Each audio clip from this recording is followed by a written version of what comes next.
Hello, everyone. I am not entirely sure if there's a moderator, but I will be here for now, and if someone shows up, then they show up. But hi, my name is Lauren. I work with Scott and Chris and Neri at a bunch of events, so you guys are here for the Bambi / Tinkerbell panel, I'm guessing? How many Disney fans do we have in here? Obviously, everyone's a big Disney fan, as am myself. But I will go ahead and let our friends here introduce themselves. So if you guys want to just go ahead and say your name and then say the character you played, and then any sort of little introduction you would like to say about the film or voice acting in general, anything you guys kind of just want to put out at the start of the panel here. Stan. Can you hear me? Just make sure this looks there you go. Now, everybody audible? Yes.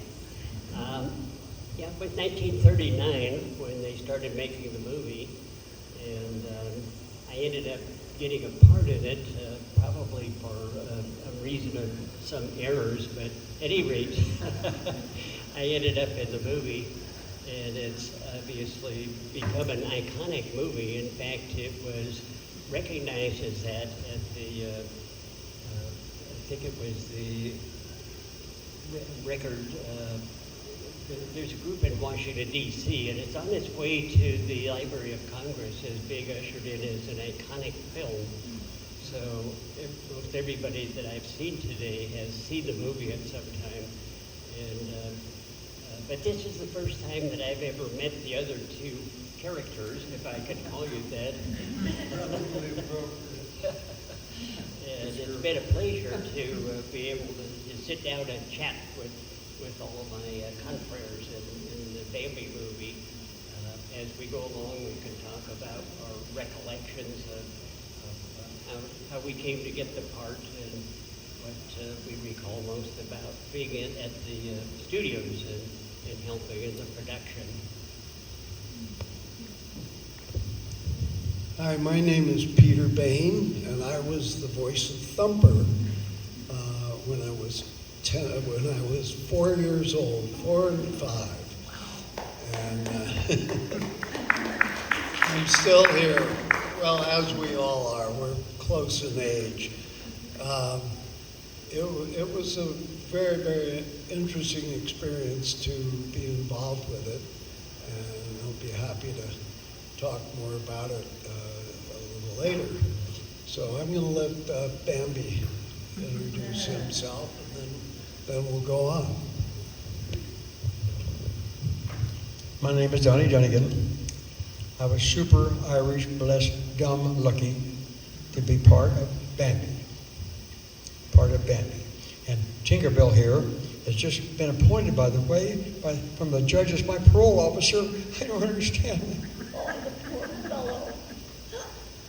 I was super lucky to get it. I had been in 7, 8 films as a little child, actor with parts and words. And Mr. Disney wanted a child's face to be his coach, the coach for his animators, his artists, to put some expressions on a baby deer.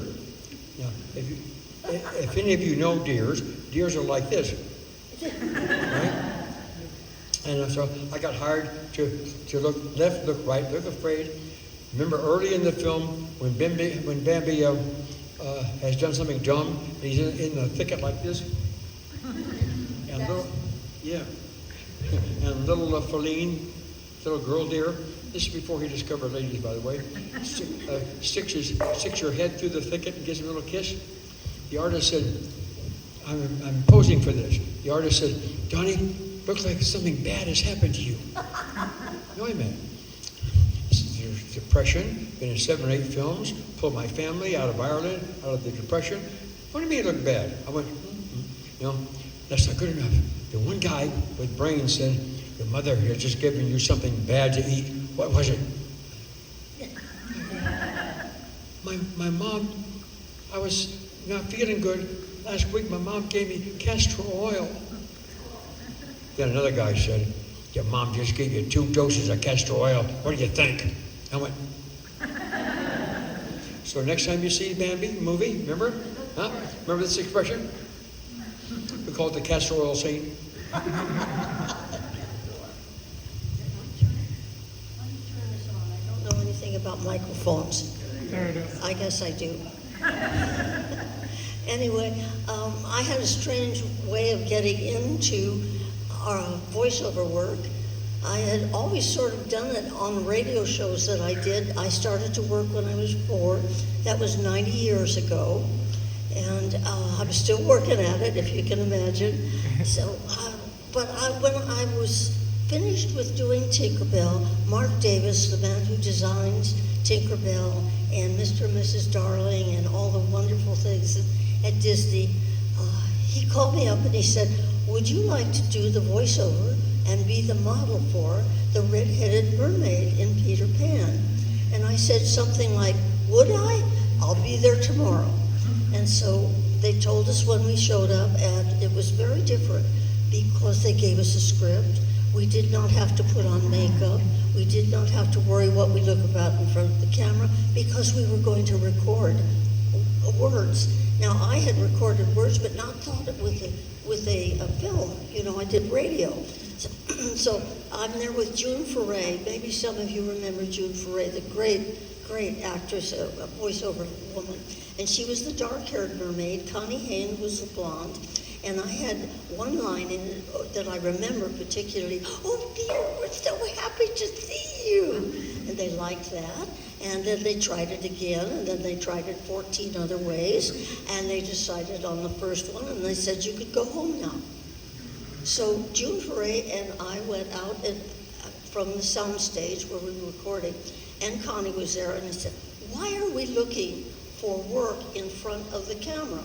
Or you have to be on the set at, 6:30 in the morning or whatever it is, get your makeup right, remember your lines, everything that goes with it. This is the way to do show business.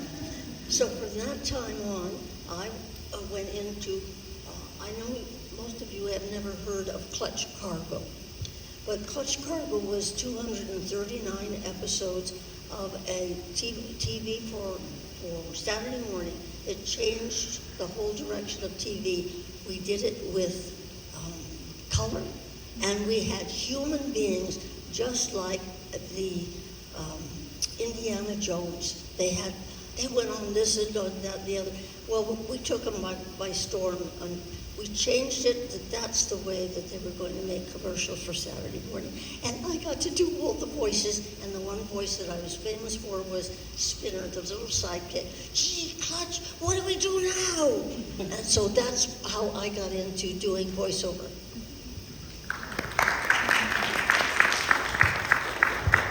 It's so cool to hear your guys' stories, even though you guys were relatively young, I'm assuming, when you guys were all got your roles in a Disney film.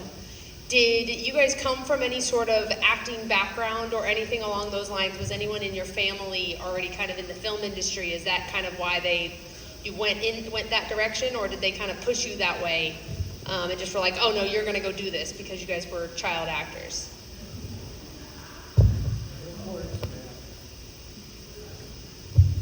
So you want to know about the family For you, association yeah. with With acting. the movie industry? It's actually none. How I got the part is that my Sunday school teacher, I was 6, I'm older than these guys. Not by much. And she asked me if I wanted to be in a movie, and at age 6, and a very shy little kid, my answer was no. But my uncle was there teaching Sunday school, so he told my folks about the possibility, and they finally talked me into it. We went to Disney Studios, which at that time were over on Hyperion, if you know where that is, it's near Silver Lake. And when we went up to the desk and told whoever was the receptionist who we were, and et cetera, they had no idea who my Sunday school teacher was, no idea who I was. But they got around the topic, are you still auditioning for the part? Well, they had one part that was still open. I guess guess the stinky one was still open, a flower.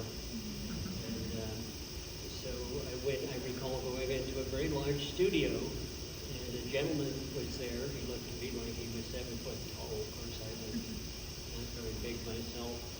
And read me some lines, and I repeated them, and there was a sound booth on the upper left, and my voice came back, which surely was not my voice. It certainly didn't sound like it.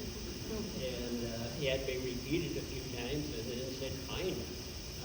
After that, I had to go to the Superior Court at my age to get approval to do the movie. I had to go get my Social Security number, which I got before my dad did. And as I like to say, I've been paying taxes ever since.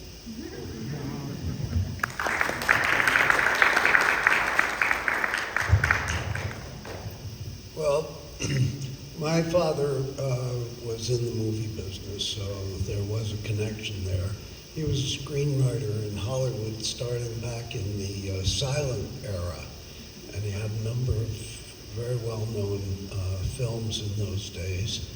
And then his final film that he wrote was for Howard Hughes, who it was called Hell's Angels, which was at the time the most expensive movie that had ever been made in Hollywood. It was a First World War movie with a lot of aerial combat and a few people who didn't quite make it through the whole movie in those planes. So my father heard that Disney was doing a major new production, and for whatever reason, he took me over to audition for Bambi. This guy, who went out the audition, there were about 30 kids, and so that was it. I didn't have quite, if you think about the movie, there's quite a difference in his voice and my voice. And so later the animators were listening to, they wanted to see if there were any other voices on the audition group that they thought they could use.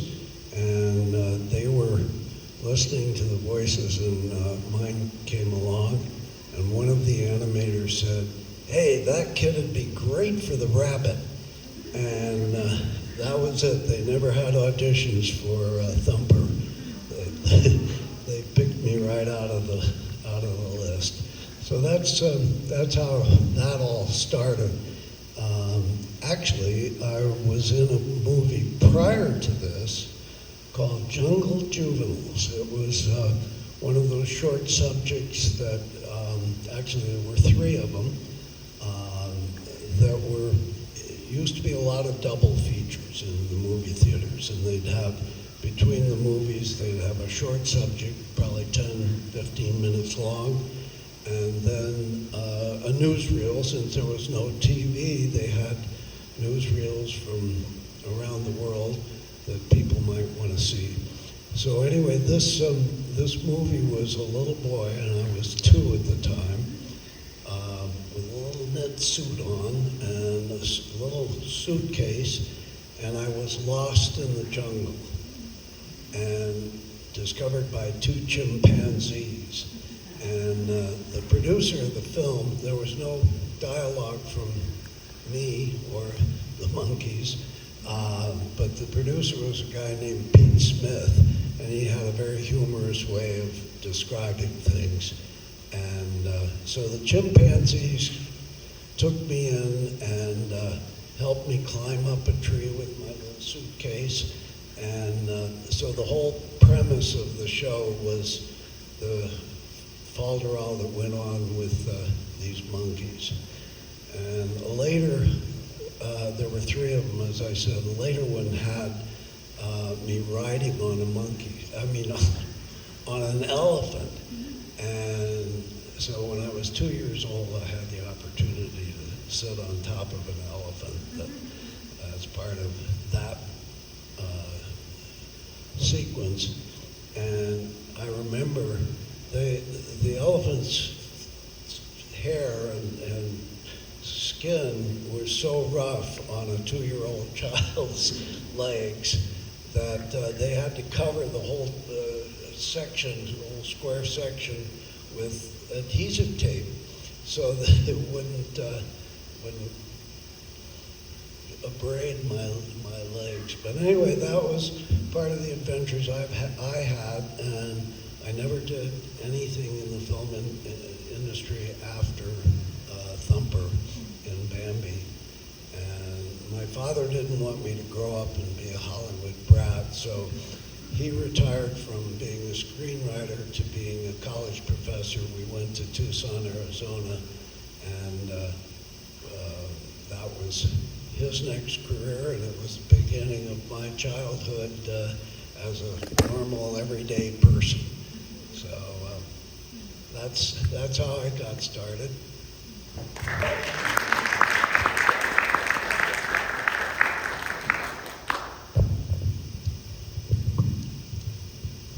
Let me do a preface on this by going back to the film Bambi with these wonderful people and this lovely lady here watching.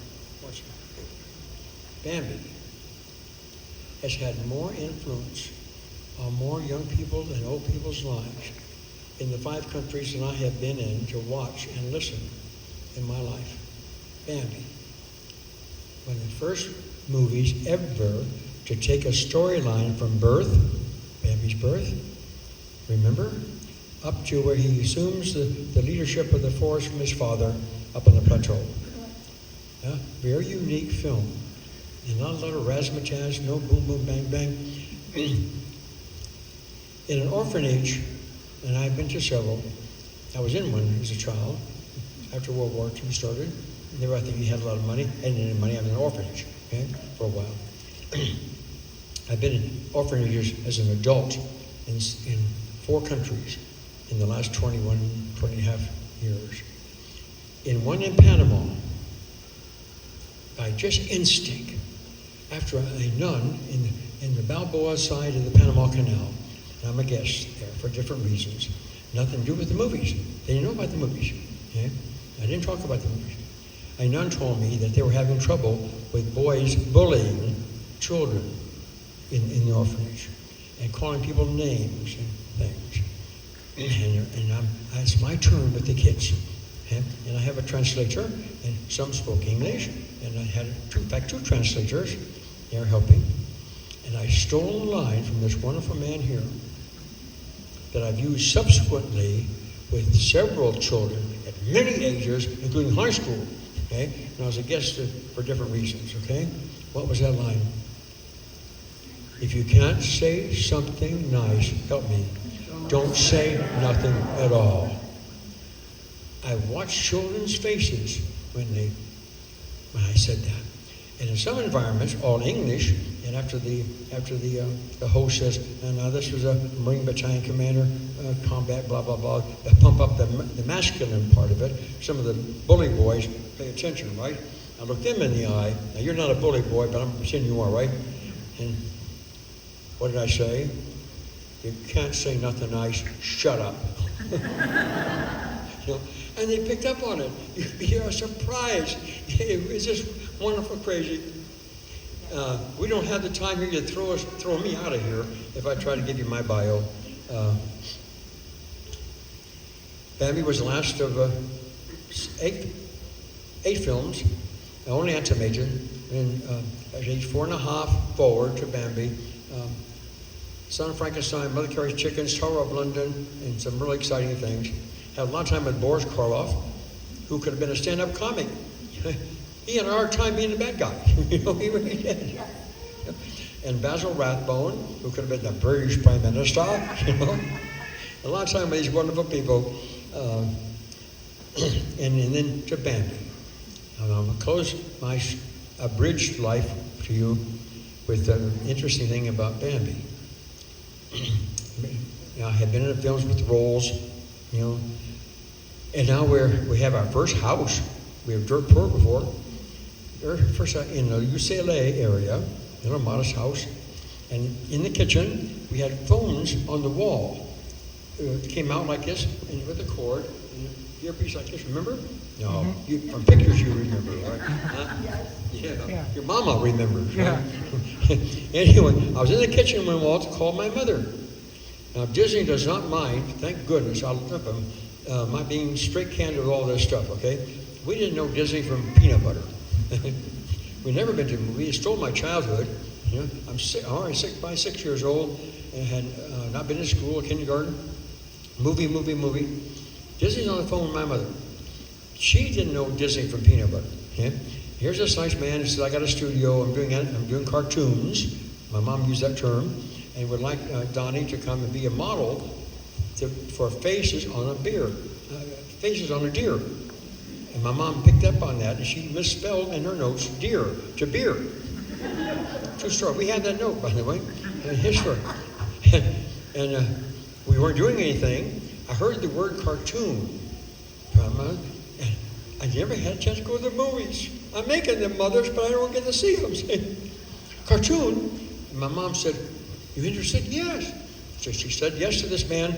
No freeways in, long time drive from there up to Burbank. And the new studios wasn't built yet. There's another building not far away the first time. My mom called my manager, agent. We had agents in those days. Probably do now. It's a good thing, I boxed later in life a lot, but it's a good thing I wasn't a boxer then. I'd have punched this guy. He was terrible. He was just terrible. From New York, talked like a machine gun. He was always very quick with my mother. You're calling. Here comes the agent. Big limousine in the driveway. Come on. My mom said, this is not verbatim. This is close. Yeah. A man called Disney with a studio wants Donnie to come and help him with a cartoon. Now, Disney, Bambi's not a cartoon, right? Yeah, do a full-length feature. Huh? This guy went bananas. He's a big business suit, and he's in our living room telling my mom can't do this, can't do that. My mother looked at me. Donnie, what would you like to do? I want to do that one. And he looked at me and says, shut up. Now, that's not my name, shut up. Right? I said, we're going to do it. Then he got real snippy with my mother. I fired him. I'd heard somebody in one of the studios firing somebody before. I said, fired, it's gone, right? You can't fire me, blah, blah, blah. And I asserted myself, you're fired. Okay? He got up, took his papers, got in the limousine, laid rubber in our driveway. Rude punk, you know.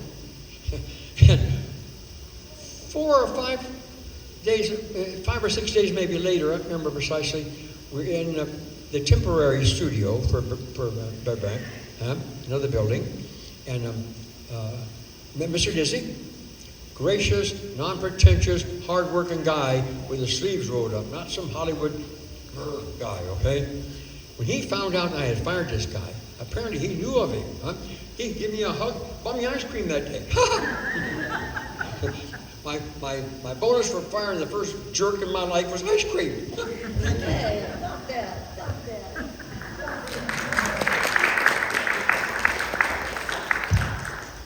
Well, I got so fascinated with your story, I almost forgot what I'm going to talk about. But not all the way. Because I started out, I was born in 1929, and you may or may not know that that was the start of the Great Depression. And unfortunately for me, my mother passed away. But fortunately for me, I was adopted by 2 people who were old enough to be my grandparents.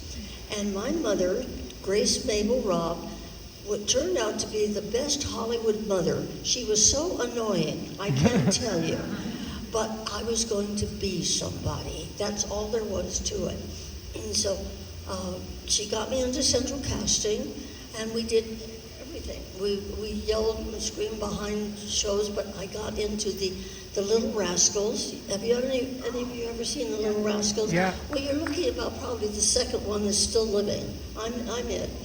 And so I was taking dancing lessons, and it was getting better and better. But so I could make $6.50 a day by being in front of the camera. That was the most amazing amount of money. And I got to hold that 50-cent piece in my hand all the way home. My dad had a car, he was a salesman, so we got to ride that way, but that was for transportation. And they took it back afterwards, and my folks were very good. Not everything I made, but most everything was for training for me. And one of the things was voiceover. It was just starting in radio so I started to do radio and voiceover, and I did all these different voices and the different dialects, et cetera. And if I tell you that I speak 21 different dialects and do about 48 different voices, in a way, don't believe me, because anybody who sat still one time and figured out how many voices that I did, I don't think I could trust him. But I'm close to it. And my brand new husband, I was just married 3 years ago. He's now 98 years old, and I'm 94, and we are having a ball. The thing that fascinates him is my dialects. He just cannot believe that I slip in and out of dialects so easily. And I don't know whether any of you remember Hal Smith, because I worked with Hal Smith, who did 10,000 voices, I swear he did. And he was on what's the name of the show I'm talking about? Come on. Well, I'll get back to it, because he did Captain Fathom, and he all those, and he taught me all these dialects that we went on. So I had a background in voiceover, and my husband would say, tell him something. I said, I will. And when I do talks right now on face blindness, I'm just going to bring it up for a second. I'm one of those 1 in 50 people who has face blindness. And we have very different, along with Brad Pitt, by the way, you might as well be in good company, who do not recognize people easily. And sometimes it's much worse than that, and you can see me with all these lovely people who've grown up with me, but I look at them, they walk up to me and tell me my name. But so when I do the talk, that's one of the things I entertain them with. So it's voiceover with everything that you do, and you change the voices and you work with the voices. But I will tell you that later on when I was doing, I think this was another cartoon, I can't remember which one it was. But anyway, we work doing cartoon voices under a director who comes and tells you, he gives you a script, and he tells you what he wants the character to be. He has an idea. So you try out different voices, and he sits there and listens to you. That one, let's keep that one. And then he would go, and we were all recording at the same time. But this one had no idea. I don't think he knew what a voiceover person was. But suddenly he was a voice director, and he said, I want a French accent. And so I said to him, how big a French accent? How deep do you want a French accent? Oh, you know, if you know what you're doing, you'll give me a French accent. I mean, that was his attitude, because he didn't know how to answer the question. So I said, well, it's different. And he said, do it. I said, well, of course, I would be so happy to do it for you. I would be happy. I come from Paris. And he says, that's terrible. That's terrible. And I said, that's a French accent. You don't want a French accent. You want an accent that comes from Europe that you can't quite tell what it is. And so he says, like what? He was very upset. I said, oh, but I would love to do this for you. I am from Germany, and I am from France, and I am from all around there, except I do not do the great German. You don't want that. And he looked at me and he said, I'm not kidding you. He looked at me and he looked around and he says, I don't know what I'm doing, do I? So we helped him. But it's such an unusual thing. And you had characters to do. And much of what I did was I would do 10 characters a show. So you had to switch over. And that is a little different than what you all had to do. So there's every time you turn around, there is something different that you do in entertainment that you didn't know was available, and you learn to do it just like that. And it's been a wonderful, wonderful ride. My mother was right. I love to entertain people, and she put me on the right road.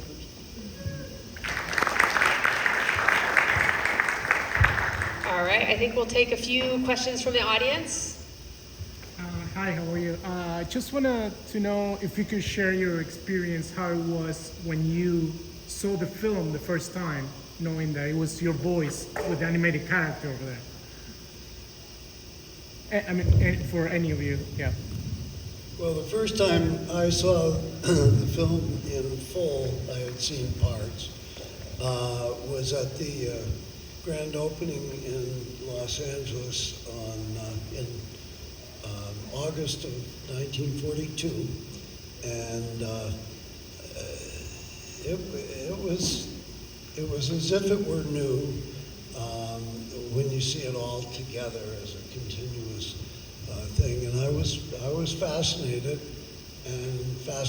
to see or hear my voice as part of Thumper. But I loved the movie. I thought it was great, and I do have one comment about the movie that I think you should all be aware of if you see the movie again. And one of the things is that it really was one of the first major environmental statements. Disney was way ahead of his time in supporting the environment and, in fact, recognizing that man was destroying it. The hunters weren't the most favored characters with their fire. They burned the forest down, which was incredibly scary to me. And so I think it's important to recognize Disney for that aspect of his career. And the other thing that I want to mention that I don't think gets the recognition it should, and that is the background art. The artist was Tyrus Wong, and it's there, but when you see the movie, you don't really focus on it. And I ask that the next time you see the movie, pay attention to some of the background. The art is beautiful. It sets the theme of the whole movie without question. So those are a few aside comments that I wanted to make that you should look at. Thank you. Let me take his leadership. Let me take his leadership and expand it just a little bit. Thanks to him. The environment. It is the first major film in any Western country where the producers and the boss, wonderful leader, Walt Disney, insisted on following the book and putting in environmental sensitive scenes. The forest fires, animals being hurt, remember those? Huh? I was very unique then. I mean, really unique. Okay? After it came out, I was in the studio when I remember this happening. Not verbatim, but close. Okay? And he got hate mail over that from the Dakotas and Wyoming and some places. I didn't know where they were, but my mom talked about it a lot. Okay? And he responded to that. Okay? Before that happened, he had the idea of using Bambi and these two wonderful guys as the icons to protect the forest. Before the president icon. Who's the president icon on the posters to protect the forest? Huh? Say again? Exactly right. Well, we didn't have that then. He went down to the federal building in Los Angeles, which I remember was a very austere thing in those days, and recommended and willing to do the artwork for free to make the Bambi characters the icon to protect the forest. And they apparently responded very happy and vigorously, okay? Then the hate mail came. Then he let them know about that. Then they changed, and the Smokey the Bear came. Okay, he was a very sensitive man, and just like Peter outlined, the film has messages without words. It has messages without bullets, bang, bang, bang, like we do today. It has sensitive things without knives. Okay. Otherwise, we wouldn't be paying attention to it. When in our environment, when I offered to help with the Salvation Army Board for a charity event to show Bambi, the place is packed. And most of them had never seen it before. The grandmothers and granddads have, and that's why they're there. Okay? Packed. You do it with another film, 1/3 packed. Okay? So Walt's creation and his guts to take that novel and put in some scenes that maybe people said, no, don't do that, it's too risky. He did it. A man with courage and dignity, and he was wise enough to get these guys. So we are lucky.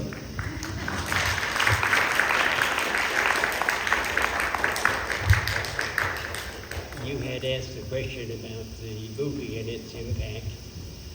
And my recollections, the movie was made in 39. It didn't come out to 42. And Disney had a blockbuster movie in 40, which delayed it. That was Dumbo. They didn't want to put out two epic films in 1 year, so they postponed it till 41. In the winter of 41, guess what happened then? We had Pearl Harbor, so they delayed it for another year.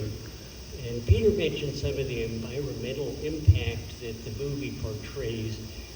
The book Bambi was actually written in 1928 by Felix Salten, so it goes back an awfully long time. So the detriment that humans can do to the environment is nothing new. And I had a couple of impressions when I first saw the movie, which was at a Lemley theater. And first, they turned the lights off up in the movie, shut everything down. The manager came up front and introduced me, and I had to stand up in front of this very large crowd. Wow. Actually, by that time, when it came out, it was actually 9, so I was a little bit better adaptable. That was one recollection that I have. And the other one was the movie was kind of sad to me going through it. And kind of teary in points, but it made up for it at the end where it was so strong. So those are some of my recollections. The other recollection that I have, the most exciting thing is that my grandfather would come to school and pick me up and take me out of class. And all of the other kids would turn around and look as I trotted out of class. That was kind of exciting for me as a little kid. When we went to the studio, though they were pretty short sessions. Most of them were either 15 to 30 minutes. And after that, we had a tutor, a school teacher, who was there to take care of us for the rest of the day, so we weren't able to run around on the sets on our own. We were pretty much guided as to what we were going to do. And I do recall that. Some of that was kind of fun with the school teachers and being one-on-one. I did enjoy school. I always had been a reader, and my folks always read to me when I was a little kid, and so I never stopped reading. I enjoyed reading, so I started that, and I did indeed read Felix Salten book, the one from 1928, and so I've had a lot of joy in watching the movie come out. Recently, my name kind of resurfaced. They were looking for me. They had identified Thumper and Bambi, but nobody knew who I was. And at one of these exhibitions, my name was, the name of Flower was brought up. Well, one who happened to overhear the conversation was Mimi Gibson, who said, "Oh, I know who he is. He's the fraternity brother of my ex-husband." So they were able to track me down pretty quickly, and then we ended up having some sessions, virtual sessions, but this is the first time I've been able to sit with the three of them, and it's been a very joyful experience to me. Also, I remember telling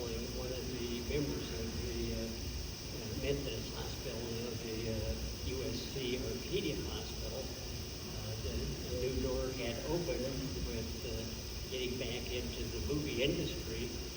And when I told her that I had been the voice of Flower the Skunk, she said, "Oh my gosh, I got goosebumps."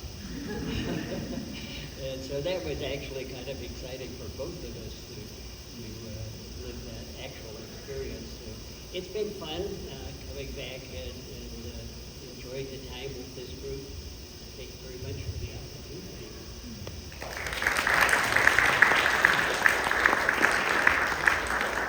Margaret, how do you feel first time seeing Peter Pan? Well, I really am sneaking in with this panel here because if you remember, there is a character in Peter Pan who doesn't talk. She didn't have a voice in it. She did not do voiceover. So, although I feel that she's part of the group.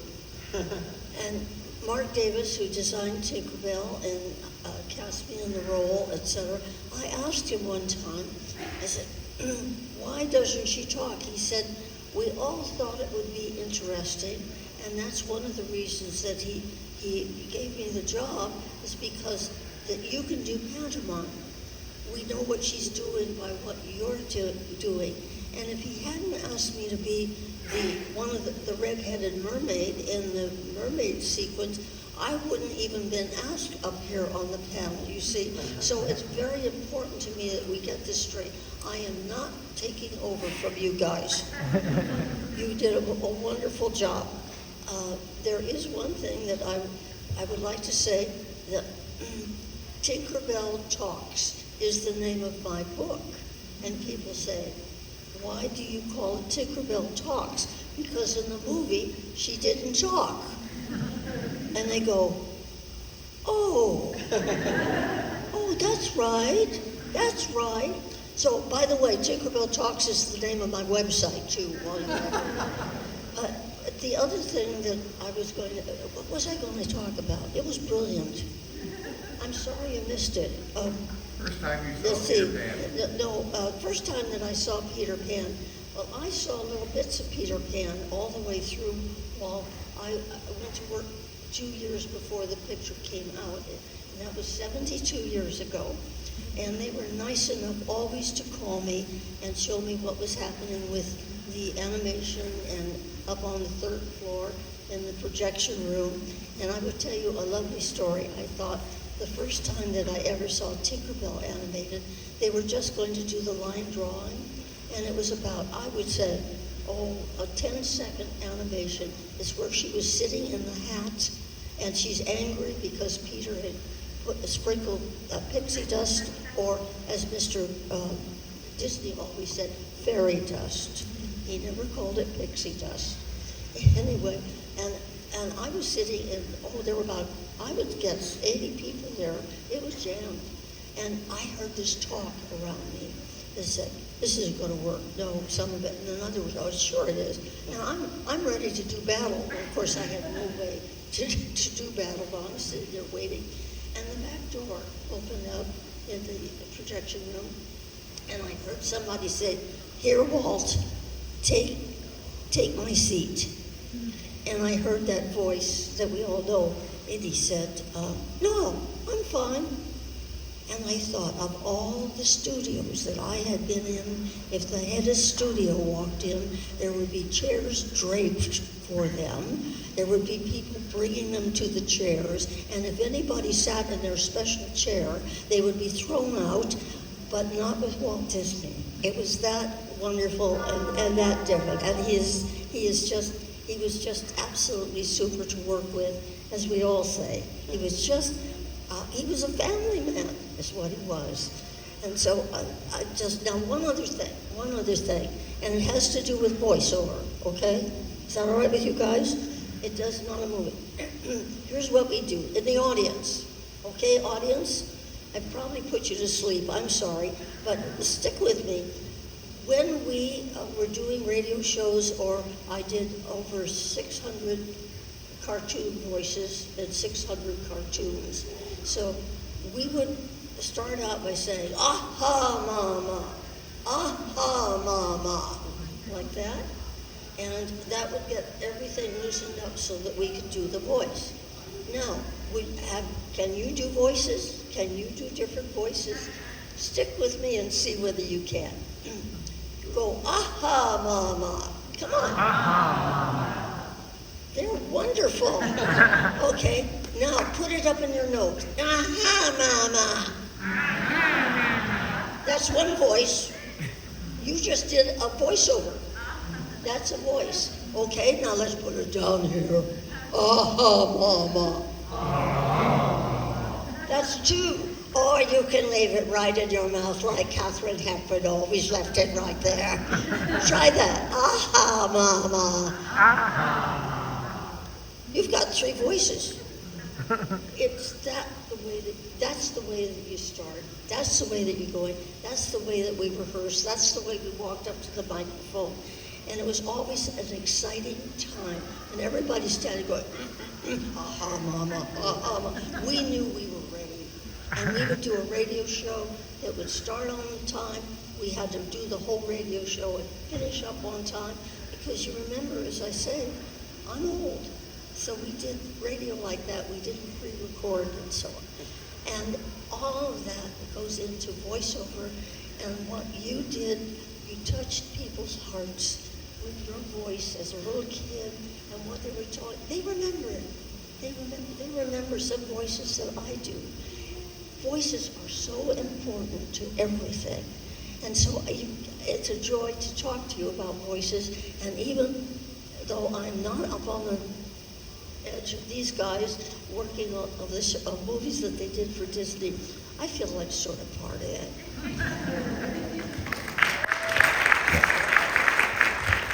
All right, so we got time for one more short question. Who has a short question? If you can say it loud enough, you can do it from there.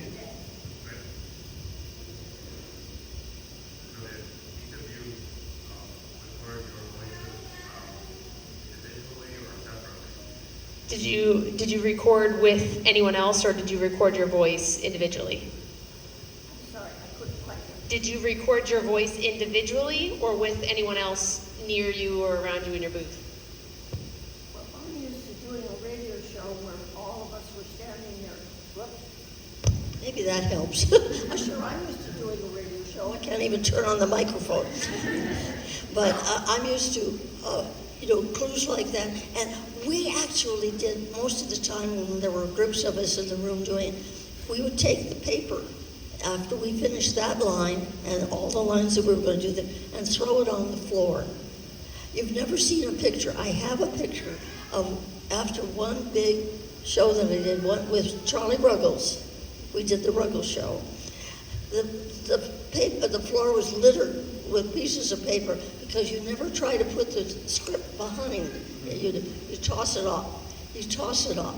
And we're all thankful when we're getting close to, and maybe there's one more page, and we look at each other and go, I think we're going to do this. So, but with the mermaids, the three of us recorded first together. So that was fun. So I've done both. I love both, and I love entertaining. That's it.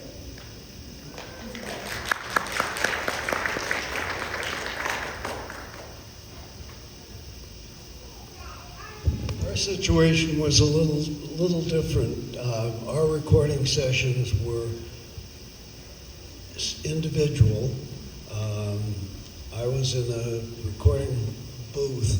You couldn't really call it a studio, with the equipment, the recording equipment, and a director. Because at 4 years old, smart as I am, I wasn't able to read. So the director would give the inflection, read the line, and all, and then the whole thing was to repeat it back with the same action that he displayed. And we do it several times, and that was it. The thing that fascinated me most about it was that in the recording studio, they had the recording, they didn't have tapes or CDs or anything in those days. This was in the 30s, remember? they had big discs, and I don't know whether they were wax discs straight from Edison or what they were, but they were big, and then they'd have the recording head that would come on and make the vibrations that were the voice. And I just love the technology, even at that young age. That's the kind of thing that fascinated me. Anyway, we were all done individually.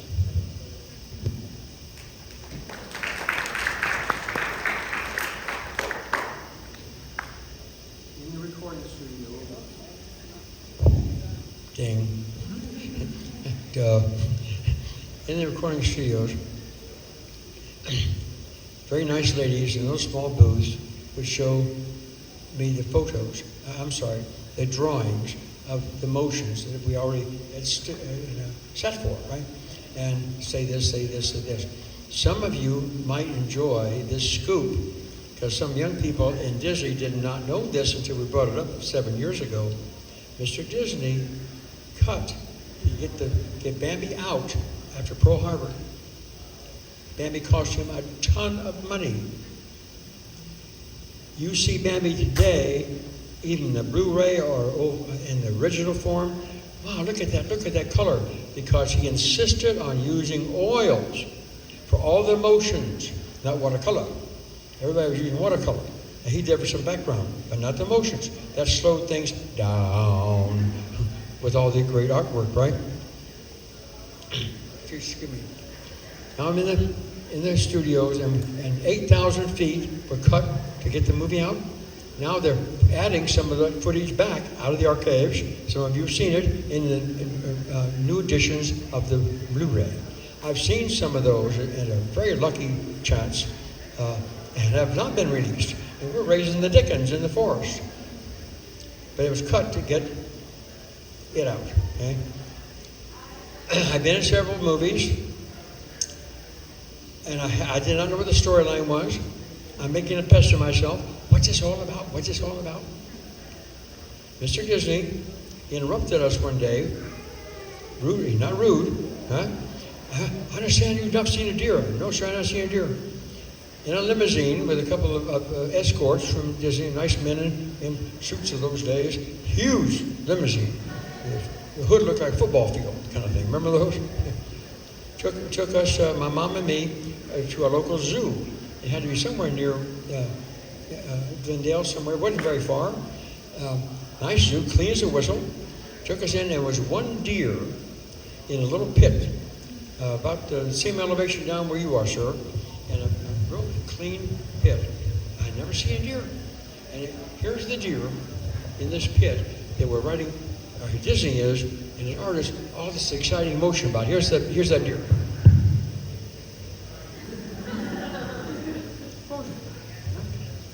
Nice man put a coin in a little machine, gave me some corn. I think it was corn. I got close, pretty good throw. Right in front of the deer. Here's the deer's reaction to my corn. That's it, right? I turned to my mom. This is in the records. Turned to my mom. Mom, that's a deer. I don't want to be that guy. He's boring. That got back. Those two guys ratted on me. That got back to Walt.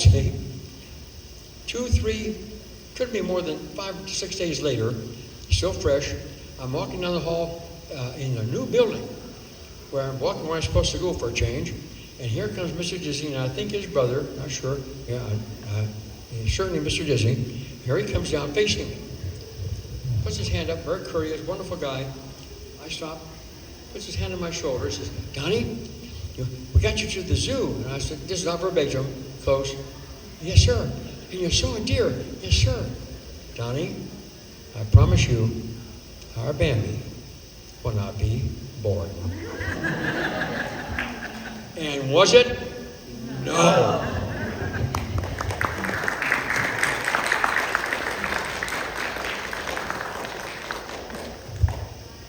A question I get asked sometimes is how much I got paid for this.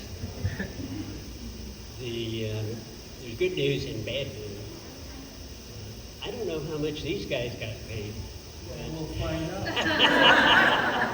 But anyway, it was $30 an hour. That may not sound very much. I was just telling Perla that my folks bought their first house in the Los Feliz area. It was $7,000. So $30 probably would have been a 1 month mortgage payment at that time. The bad news was that we only worked for segments that were like 15 and 30 minutes. But I still have copies of some of those checks from Walt Disney, and they have a Mickey Mouse on them. And one of my friends recently asked me if I wanted to be a member of SAG, Screen Actors Guild. My name was not really known very much. If you go back and Google who was in Bambi movie, you'll see my name, but there's not much of any descriptive there. Not like these guys, they were pretty well known. And I was obscure, and in fact, mostly if you look to who played Flower, you get Sterling Holloway, who played the older Flowers. I played the younger one. So if you wanted to be a member of SAG, you have to prove your creds. And I said, well, I still have some copies of the old checks that I got from Walt Disney. He said that would very likely do it. So I'm glad I kept those around. If only I could find where I was stashed them.